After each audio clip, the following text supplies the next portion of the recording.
A esperança está sendo semeada aqui hoje, né? Dia 30 de novembro, eu acho que tem muitos ciclos fechando aí no seu coração e abrindo outros ciclos. É a graça de Deus deste tempo para a nossa vida. Agora nós vamos falar de um assunto que é muito importante. Gente, o quarto mandamento da lei de Deus, ele diz respeito aos pais. Né? Honrar pai e mãe. Nós que somos cristãos católicos, somos convocados. E se ferimos esse mandamento, isso eu estou falando para quem é católico, se ferimos esse mandamento, nós ficamos em dívida, em débito com Deus. É um pecado mortal na nossa doutrina católica. Então nós temos que honrar o pai e a mãe. Agora, na nossa sociedade existem as leis civis que também protegem os nossos idosos, no caso pai e mãe também, todos da família, mas existe o direito para a família em relação aos idosos. O Dr. Cássio está aqui, vai falar um pouquinho sobre isso conosco, né, Dr. Cássio? Muitas pessoas não conhecem. Boa tarde, Drica. Olha, muito no direito de família se preocupa às vezes com o divórcio, com a separação, mas e os idosos, né? Isso é um aspecto muito importante da família, aliás, são eles que deram origem à nossa família. E realmente existem leis e normativas específicas para esse grupo de pessoas. É verdade. Sabe o que acontece, doutor? Você falando aí, né? Eles deram origem aos nossos pais. Eles foram filhos, depois se tornaram pais e depois se tornaram avós. E mais de 60, existe uma lei cívica, social, uma questão, é considerado idoso. Às vezes a pessoa está com muito mais vigor até do que eu, mas na lei, acima de 60 é considerado idoso, não é? Nós, no Japão, vou tirar o óculos ali, está embaçando tudo. Na hora que eu for ler, eu ponho. No Japão, é uma sociedade que tem esse respeito, né, pela pessoa idosa. Infelizmente, em tantos outros países como o Brasil, a gente não cultiva muito o respeito pela pessoa idosa. Mas nós podemos resgatar isso. E aí existe essa lei que muitos desconhecem, não é? Porque a gente não faz memória que foi criança, que foi pai, e agora é avô, e agora é idoso, não é? Então, como é que funciona? Essas leis, por exemplo, a questão de pensão alimentícia, essas coisas, essas leis de pensão de morte, como é que funciona isso, doutor? Olha, Drica, existe o Estatuto do Idoso, que lá por si só já estabelece, por exemplo, quem é idoso, né?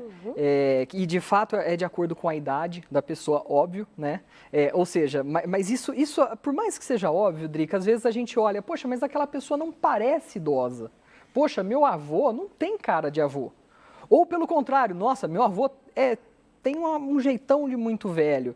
Então, olha, o que estabelece é o Estatuto do Idoso. Exato. Mas tem outra lei que ela é uma lei muito importante para nós, que é o Código Civil. Esse Código Civil vai ser quem determina, é a lei principal que vai demonstrar de quem que é a responsabilidade do quê. Então, por exemplo, a pensão alimentícia, normalmente o pessoal que está aí de casa, isso eu não tenho dúvida, já escutou falar, pensão alimentícia da criança para os pais. Exato. Né? A pensão, por exemplo, houve, infelizmente, um divórcio, o pai vai lá e paga a pensão, é isso? É pensão alimentícia. Isso. Agora, existe pensão alimentícia para os idosos? Exatamente. É que a pensão ela é um instituto da família. Ela não é um instituto propriamente da criança. Olha aí. Né? E quem diz isso não é o Cássio, tá? É a lei. Isso é uma coisa que eu sempre tento repetir, não é o Cássio que está dizendo, é a lei quem diz isso, né? Tem coisa que até a gente pode interpretar, mas outras não. Por exemplo, esses aspectos relacionados à família. E em razão disso, a pensão alimentícia ela é devida para todo ente familiar que comprova, que ele precisa, e dois, que aquela pessoa que vai pagar a pensão pode pagar sem prejuízo do seu sustento. A criança menor de idade, é óbvio que ela precisa, sim, né? É claro. É uma coisa que não precisa ser comprovada. Né? Exatamente, ela é presumida. Mas, por exemplo, doutor Cássio, os filhos saíram de casa, os pais ficaram idosos e eles já nem conseguem mais trabalhar. De repente, eles precisam desta pensão alimentícia e muitos filhos não dão, muitos nem vão visitar, mas esse avô, essa avó que está em casa, presta atenção, nem sabe que pode recorrer a essa pensão. Então, nesse caso, por exemplo, funcionaria? É nesse caso mesmo. E aí, por exemplo, imagina que esse idoso, por qualquer motivo, isso, né, infelizmente é a realidade de muita gente, ele não ganha uma aposentadoria ou a aposentadoria dele dá no máximo para colocar um tanque de gasolina no carro. Isso é uma realidade que nós estamos passando. Quase assim mesmo, gente. Né? Apesar da brincadeira, isso é uma questão séria. Né? Então, o que acontece? Sim, eles vão determinar a necessidade. Por isso que é muito importante eles irem juntando elementos, juntando ali as situações para até auxiliar o advogado deles a conseguir demonstrar que, olha, é necessário. E depois o segundo passo. Então, olha, filho, neto, será que eles podem também? Isso é um outro aspecto importante. Mas podendo e sendo necessário, com toda certeza, esse pedido judicialmente é possível. Então, para te ajudar, porque não dá para a gente destrinchar todas as questões aqui da pensão alimentícia, mas você, sabendo que há esse direito, você já pode procurar ajuda, não é no órgão certo, de repente você passa uma mensagem para o Dr. Cássio, e você vai vendo aí como é que faz para adquirir se você está numa situação de necessidade. Eu até acredito que no momento que nós estamos vivendo, muitas pessoas estão passando e não sabem que podem ter acesso a isso, né? Eu vou mudar de assunto agora, mas eu queria deixar isso aberto para você, né? Para você procurar ajuda, né? Existe um órgão, doutor? Exatamente, Drica. Olha, uma sugestão que eu sempre, às vezes eu me torno repetitivo, tá? Comentei isso com a Rita algumas semanas atrás, mas fiquem tranquilos, porque às vezes, olha, eu estou passando uma dificuldade financeira. Poxa, eu ainda vou contratar um advogado? Calma, tá tudo bem. Todo município tem a sua defensoria pública, que são aqueles advogados gratuitos, custeados pelo governo. Então a minha sugestão se dirija até o fórum da sua cidade. E a sugestão é essa porque cada cidade tem um lugar. Aliás, eles são pagos pelo governo, estão lá, precisam trabalhar, vai lá e dá trabalho. Converse com eles, são pessoas treinadas e capacitadas para te ajudar. Exatamente. Então, você procure a Defensoria Pública no fórum da sua cidade para saber do advogado que está lá disponível para você, porque é também um direito seu, para entrar então com o pedido de pensão alimentícia para você, se você precisar. Ele vai ver se você se enquadra ali, né, doutor, nos padrões ali, nos requisitos. E aí você dá a entrada. Uma ótima informação do Mulher.com hoje aqui para você. Vamos mudar de assunto ainda, falando para os idosos. Colocar um idoso numa casa de repouso contra a vontade desse idoso. Olha, como é que fica isso? Esse é um assunto que muitas vezes eu me deparo com ele no dia a dia. Ele é um assunto que ele tem consequências jurídicas e tem aquelas consequências que são tão importantes quanto que é a que você estava comentando antes, né? Do ponto de vista do que um cristão deve fazer, né, com essa pessoa, ou como que deve se agir. Bom, eu posso comentar muito mais do aspecto jurídico. Colocar um idoso contra a vontade dele em uma casa. Olha, se isso for uma situação de que ele está passando alguma necessidade, ele já não está mais na capacidade total dele, talvez vai ser necessário você conversar aí em casa, né, com um advogado, ir até a defensoria para ver se eventualmente dá para entrar com um processo. Mas enquanto aquele idoso não quiser, não é porque ele é idoso, que ele já não é mais quem ele era antes, que a vontade dele não é mais para ser respeitada, né? Uma pessoa que às vezes trabalhou a vida inteira, que está cansada. Então, é uma situação por si só muito delicada. O que a gente pode dizer com muita segurança é que a vontade do idoso, por mais que ele não esteja naquele 100%, ela deve ser respeitada. Exatamente. Na dúvida, ame primeiro. Agora, existem situações que é liberado, não sei se essa é a palavra certa, para colocar esse idoso numa casa de repouso, uma situação de doença, uma coisa que, desde que a pessoa que vai ser a cuidadora não tenha condições de cuidar dessa pessoa? Olha, Drica, nesse caso, quando aquela pessoa já tem uma situação de saúde avançada e ela também já não está mais, por exemplo, está com Alzheimer, está com Parkinson, enfim, ela já não tem mais aquela vontade. Não tem com quem ficar, Exato. a filho sai para trabalhar, as crianças estão pequenas, aquela... Exatamente. A gente também sabe que o dia a dia, né, de quem está em casa, e o nosso, inclusive, não é tão simples assim Não. e tão tranquilo. Aí a sugestão é o seguinte, talvez, e muito provavelmente nesse caso, vai ser necessário uma interdição. E o processo de interdição é ir até o judiciário e pedir para o juiz, junto com o Ministério Público, com o médico, com um monte de requisitos que vão ter lá no seu processo, para que você seja o curador daquela pessoa. E a partir daí você pode, com conforto, com tranquilidade e também se protegendo, tomar esse tipo de decisão. Certo, então você verifique isso, não é direitinho, para você não cair nesse mal de não estar fazendo bem, também no pecado de não estar honrando o seu pai e sua mãe, e veja as condições, porque de repente você também verifique a instituição que você vai levar, como é os tratos e os cuidados da instituição lá, isso é muito importante, né, doutor? Porque de repente, de fato, se for para ele ser maltratado em casa, eu vou falar isso porque às vezes acontece, gente, é duro falar, né, é difícil, mas... Seria melhor ele estar sendo tratado por pessoas que têm uma enfermeira, tem uma pessoa que vai cuidar, que vai dar banho, com muito carinho. Não é? Tem isso também, né, doutor? O que a gente vê muito, na verdade, são dois cenários extremos. O primeiro deles é aquele lá de que a pessoa quer levar e o idoso não quer ir. Que é contra a vontade. Que é contra a vontade. Mas o outro é que às vezes até aquele idoso aceitaria, mas a esposa que está cuidando do marido, o filho que faz questão de cuidar do pai, ele não quer levar. Só que aquela pessoa não tem a condição, ela não é, às vezes, enfermeira, ela não está preparada para, por exemplo, levantar um idoso de uma cadeira de dar banho. Eu tive a honra, uma das coisas que eu sou muito feliz por Deus ter me propiciado, é que eu pude cuidar do meu avô. Mas levantar um senhor de idade que, infelizmente, já faleceu, mas... eu aprendi, eu corto cabelo, sabia? Olha eu sei cortar cabelo. Ah, doutor, aprendi com o meu avô. Aliás, aprendi cortando dele. Olha. Né? Dei banho no meu avô, mas chegou um momento que realmente já não era mais possível.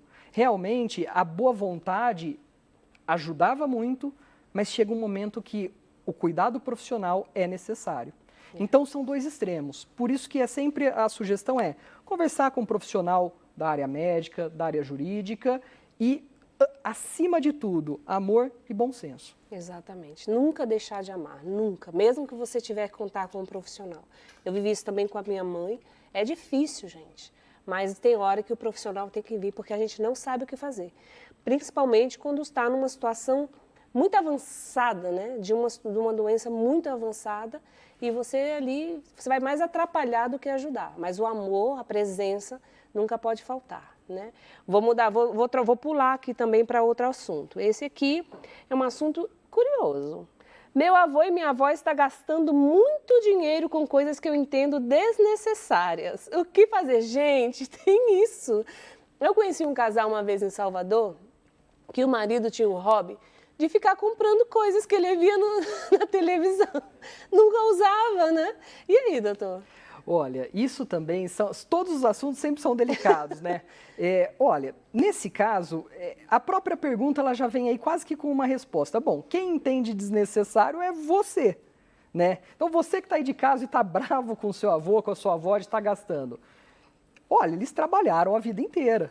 Né? O dinheiro é deles. O dinheiro é deles. Eles podem fazer o que eles querem com o dinheiro deles, mas como tudo na vida, tem um limite. Né? Então, realmente, o que fazer? Bom, se ele está gastando aí, né, ele não tá vendendo a casa para comprar... Não está jogando, né, entrando ele em não jogo. vendeu o carro, ou seja, se for dentro do limite, mas ele está gastando muito mais do que você acha razoável, você está numa situação delicada, de repente conversar com ele, de repente de orientar, enfim. Agora, se isso está passando dos limites, aí é o caso de conversar com o advogado e eventualmente até promover uma interdição. Porque aí a gente vai entender se... Porque de repente ele vai se endividando, né? Exatamente. Cartão de crédito, vai aquela bola de neve. Exatamente. E mais até, não só tem um limite para você que está vendo o seu avô fazer isso, mas para você que é avô e eventualmente está recebendo essa reclamação, você, por uma questão legal, de novo, não é o Cássio, tá? Quem diz isso é a lei.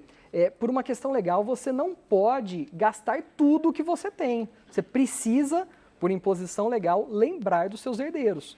Então não adianta vender a casa também não para comprar Olha um monte aí. de coisa, para comprar, sei lá, É uma panela. coisa que muitas pessoas não não sabem dá. também, né? Exato. Dessa questão. E assim, olha, você que tem essa situação, pensa que quando a pessoa fica idosa, e por que eu sei disso? Porque a gente conversa com muitas pessoas. Ela quer se sentir útil, ela quer fazer alguma coisa de útil. E às vezes ela comprar, na cabeça dela, ela está fazendo alguma coisa. Então leva ela para ajudar uma instituição de caridade, coloca ela lá num bingo, sabe, aquele que reúne, numa dança de salão, dá algo para ela fazer, um artesanato, né? Algo que vai fazer com que ela se sinta útil. Todo mundo precisa se sentir útil, não é? E quando a pessoa compra, ela tem aquela satisfação da compra, não é? Que é aquela satisfação que o consumo traz, mas muitas vezes pode levar para o lado negativo. Então veja que você pode resolver o problema, a causa do problema e não os sintomas, que é dando alguma coisa de útil para ela gastar, de repente, o dinheiro ou se entreter mais a cabeça, né? Olha, só que em qualquer um dos programas da século XXI, eu acho que ele já vai encontrar uma coisa muito útil para ele investir o dinheiro dele, que muitas vezes é ajudando o próximo, o que certamente pode ser atender essa necessidade, né? Muito acho que bem. Isso seria Olha muito que importante. coisa linda, viu? Que o doutor falou. Obrigada, doutor. Agora, avós podem entrar. Eu mudei de assunto de novo, ó, presta atenção. Avós podem entrar com pedido de direito para ver os netos e filhos, porque muitas vezes acontece de novo, infelizmente, a separação dos pais e os avós nessa situação toda, como é que fica? Olha, isso é uma coisa que ela é muito comum. Por mais que quem está em casa, não sei até se já ouviu falar isso, poxa, o avô entrando contra os pais, né, contra os filhos para ver o neto, sim. Isso não só é muito comum, como é possível, né? Aliás, por ser comum, obviamente que é possível. Então, um processo de guarda tal como os pais fazem quando eles entram com o divórcio. Porque o direito não é só dos avós de ver as crianças, mas é das crianças em conviverem com os avós. Então, às vezes, a gente sem querer, pensa de uma forma um pouco egoísta. Ah, mas é o meu direito. Calma. Antes de mais nada, é o direito da criança conviver com a família. A família é uma das coisas mais importantes e, de novo, quem está dizendo isso não é o Cássio, é a lei. A lei determina que a família é um elemento muito importante. É claro que, salvo as exceções, nessas exceções podem existir aí casos que nós não sabemos, casos delicados de relacionamentos e desses adultos, desses avós com essas crianças, e aí é claro que o juiz vai entender, o advogado vai entender e vai fazer. Agora, se não há nada que impeça, não há. Então, é outra questão. Se você não sabia, vovô e vovó, você também pode entrar aí, então, para pedir a guarda do filho. Tem mais alguma coisa que a gente não falou que deveria ter falado, doutor? É claro que tem muitas leis, né? A gente sabe. Olha, a minha sugestão, ela é sempre nesse sentido, converse com um advogado, né? E aqui eu não estou querendo ser corporativista, não estou querendo fazer lobby para advogado nenhum, mas é o que você estava falando. Cada situação é uma situação. E nesse sentido, o que é importante você entender quais são aquelas pequenas coisinhas do seu caso que faz toda a diferença. Então, guarda aí, procure sempre a defensoria, tá? A defensoria não advogado público é ruim. Olha, não sei se você já ouviu falar isso, mas não é a nossa realidade. Não coloque, não generalize as situações. Exato. Nossos defensores são bons e são treinados para isso. Segunda coisa, cada caso é um caso, cada individualidade tem que ser respeitado. E terminando, olha, repense, cuidado para não estar sendo egoísta, cuidado para não estar querendo decidir as coisas por aquela pessoa que um dia teve que decidir por você, tá? Pensa muito bem nisso, são situações delicadas, mas que precisam ser resolvidas. Doutor, muito obrigada pela sua presença, né, por tirar as dúvidas. Sei que vai voltar, né, mais vezes, com certeza. Agora, uma última pergunta bem rápida. A gente não pode adquirir o cartão do idoso para estacionar antes dos 60 anos?